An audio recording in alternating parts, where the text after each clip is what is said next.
두 번째는 대선 신조어 경쟁입니다. 이 줄임말 프레임 전쟁인데 투대문은 무슨 말일까요? 홍찍자, 데미안 이게 다 어떤 얘기일까요? 각 캠프에서 경쟁적으로 마치 전쟁을 하듯이 세 글자 줄임말 발표를 했습니다. 하나씩 저희가 준비해봤습니다. 먼저 문재인 캠프에서 내건 신조어는 투대문, 투대문. 남대문도 아니고 동대문도 아니고 투대문. 이 투대문이 뭘까요? 투표해야 대통령은 문재인. 이제는 수성을 해야 하는 입장에서 어디 놀러 가지 말고 투표 좀 해주세요. 투표율을 높이겠다라는 전략을 담긴 것 같은 투대문. 문재인 후보의 발언 직접 들어보시죠. 여러분, 의대문을 넘어서 투대문 아시죠? 투표해야 대통령 문재인 맞습니까? 지금 여러 여론조사에서 제가 1등으로 나오고 있죠. 그런데 대통령 만드는 것은 여론조사가 아니고 뭡니까? 투표죠. 여러분 의대문 아시죠? 의대문 맞습니까? 그런데 의대문 이제는 부대문 해야 의대문 됩니다. 그렇죠? 의대문만 하다가는 큰일 납니다. 어대문 하다가 큰일 난다. 투대문이다. 라고 문 후보가 자신감의 발로기도 하지만 일각에선 이게 문재인 캠프 내에서 심상정 후보의 약진이 이제부터 진짜로 좀 걱정되기 시작한다. 뭐 이런 얘기도 나오고 있어요. 네, 그렇습니다. 심상정 후보도 그렇고 제 생각에는 유승민 후보 쪽으로 이탈하는 것도 좀 걱정을 해야 될 것 같은데. 그래요? 그러니까 오히려 이제 문재인 후보의 대세론이 굳어지면 그러니까 어대문이라는 말이 계속 선거 초반부터 돌았었잖아요. 그러니까 내가 찍지 않아도 될 텐데 아예 뭐 투표를 안 할 수도 있지만 그럼 어차피 내가 다른 사람에게 좀 의미 있는 투표를 하자라고 해서 표를 몰아줘 버리면 이게 문재인 후보로 결집을 해야 될 표가 분산이 돼버릴 수 있으니까 그거를 좀 경계하기 위해서 지금 일단 정의당 심상정 후보가 제일 경계해야 될 대상일 테고 그리고 유승민 후보도 최근에 이제 탈당 사태에 이어서 조금 지지 세력이 많이 좀 늘어났잖아요. 응원을 받고 있고 그렇기 때문에 본인에게 투표를 해야 내가 대통령 된다 이런 메시지를 직접 던지는 것으로 보입니다. 아니 문재인 후보가 이렇게 투대문이라는 다른 말을 낼 정도로 실제로 심상정 후보의 약진이 문재인 후보 지지층과 좀 연관이 있습니까? 네, 그렇죠. 그러니까 어차피 진보 같은 크게는 말하는 진보 진영의 표를 나눠 갖게 되는 셈인데 심상정 후보가 좀 지지율이 지금 8, 9%까지 육박하고 있지 않습니까? 어느 조사에서는 뭐 두 자리대까지 네, 지금 그래서 됐어요. 목표치를 15% 득표로 해가지고 선거 비용을 전액 보전받자라고 하는 목표를 설정하는 단계까지 왔는데 제가 보기에 두 자릿수 10% 이상 하게 되면 굉장히 문재인 후보는 신경이 쓸만한 거죠. 그러니까 첫째 뭐냐 하면 당선을 확고하게 지금 뭐 워낙 앞서가고 있습니다만은 원래 이 수성할 때는 끝내기를 잘해야 돼요. 바둑의 끝내기를 단 하나 했을 수도 없어야 되는데 그런 입장에서 확실하게 당선하기 위해서는 그 심상정 후보의 표를 줄여야 되는 게 있고 또 하나는 이왕이면 득표율을 50% 전후로 만들어가지고 지금 현재 안정적, 지금 현재 과반 의석이 안 되지 않습니까? 네. 안정적 국정 운영을 위해서는 표를 많이 얻어야 되는데 그게 또 저의 요소가 되지 않을까라고 하는 건데 어쨌든 심상정 후보는 지금까지 진보 진영 후보가 대선에서 최대 득표가 3.9%포인트거든요. 예. 39%인데 그거보다는 확실히 높게 이번 나올 거는 사실인 것 같습니다. 예, 심상정 후보의 약진도 이 안에는 담겨 있다. 두 번째 신조어입니다. 이번에 홍준표 캠프에서 발표한 신조어인데 홍찍자. 이건 쉬운 거 아닙니까? 홍준표 찍자 아닙니까? 과연 뜻이 뭔지? 이런 의미가 담겨 있었습니다. 자유대한민국 나왔어요. 홍준표를 찍으면 자유대한민국을 지킨다. 이게 전략이 담겨 있는 것 같습니다. 그러니까 강한 보수, 종북 좌파가 아니다. 보수를 찍어야 된다. 뭐 이런 전략이 홍찍자에도 좀 담겨 있는 것 같은데 어제 홍준표 후보가 노래를 불렀습니다. 들어보시죠.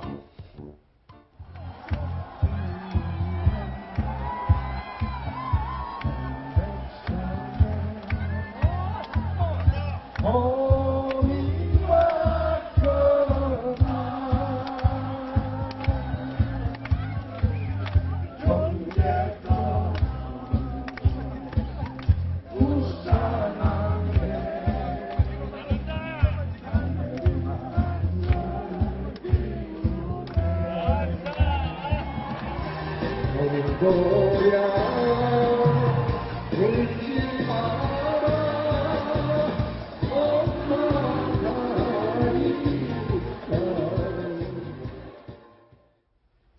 지역마다 노래가 좀 다른 것 같아요. 네, 그렇습니다. 지금 뭐 첫 번째 들으신 노래가 어제 부산 유세에서 불렀던 게 조용필의 돌아와요 부산항에 이걸 불렀고요. 예. 광주 갔을 때는 이미자의 영산강 밴 노래를 부르고 영상강 또, 밴 노래. 예, 그런 식으로 이제 지역마다 어떤 노래가 있어요. 그러니까 자기 뭐 18번 곡은 추풍령이라고 해서 이 노래도 서울 유세 때 불렀었는데 일단 좀 친근함의 이미지로 이제 모인 유세 지지자들에게 좀 이제 들려주는 경향도 있고 그리고 노래를 부른 뒤에는 해당 지역과 자신의 어떤 얽힌 추억 같은 것들을 얘기를 하더라고요. 그래서 조금 더 친근하게 일단은 뭐 프레임을 서민 대통령으로 잡았습니다. 그렇기 예. 때문에 내가 뭐 어렵게 살았고 이 지역을 전전하면서 이런 인연들이 있습니다. 이렇게 얘기를 하면서 그 포문을 노래로 열고 있는 겁니다. 지금 홍직잔에 담긴 의미가 김병민 의원님 네. 자유대한민국이란 말이 또 들어갔어요. 여기에. 네. 홍준표 후보 컨셉 확실하지 않습니까? 예. 이념적으로는 우파 좌파, 세대별로는 50대 이상의 노년층.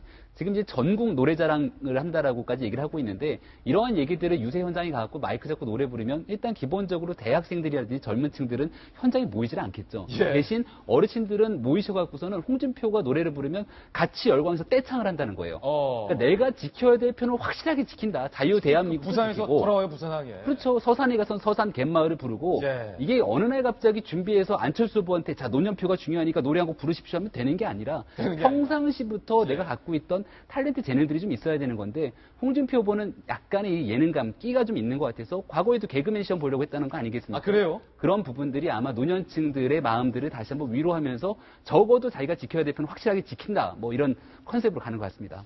또 다른 신조 한번 보겠습니다. 데미안.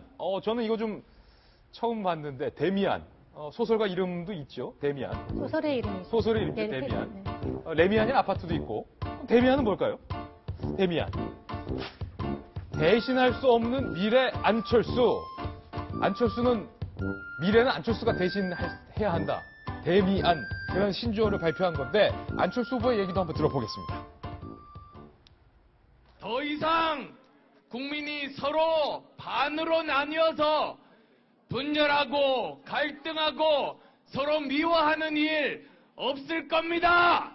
지금까지 기득권 거대 양당 한쪽이 정권 잡으면 다른 쪽 국민들이 반대하고 다른 쪽이 정권 잡으면 또 다른 국민들이 반대하면서 5년 내내 다투고 갈등해 왔습니다.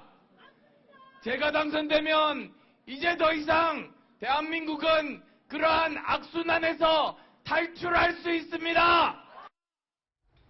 정소영 위원님, 데미안.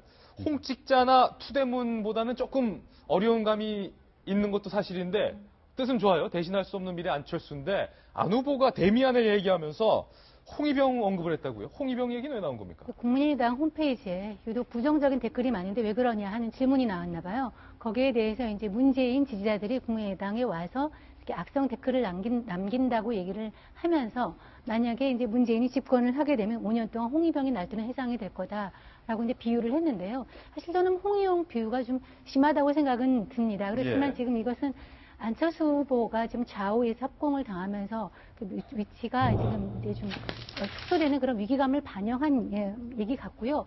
실제로 그 설교 전략이 약간 바뀐 것 같아요. 지금까지는 이제 국민의힘이다. 이렇게 해서 국민을 이제 국민의당과 국민을 앞세우는 선거 전략을 펼쳤는데 플래카드가 지금은 공동정부로 많이 바뀌었습니다. 공동정부로요? 집권 이후에 우리가 그 소위 적폐연대의 적폐 프레임에 대한 반대로는 함께 껴안고 가겠다 하면서 공동정부를 내세우면서 막바지 유세를 펼치고 있는 것 같습니다. 혹시 이 공동정부라는 선거 막바지 안철수 캠프의 어떤 이 외침이 김배부 의원님, 네.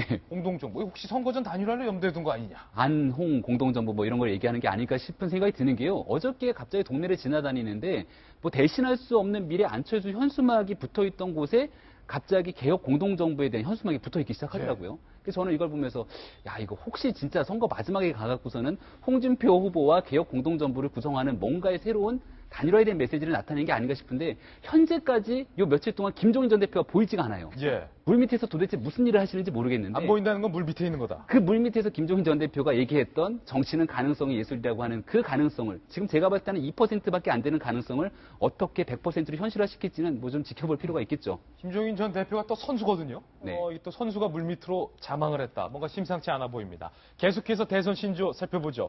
유승민 캠프에서는 유찍유. 거꾸로 해도 유찍유, 제대로 해도 유찍유. 함께 보시죠. 유승민을 찍으면 유승민이 된다. 나 지금 사표되는 거 아니다.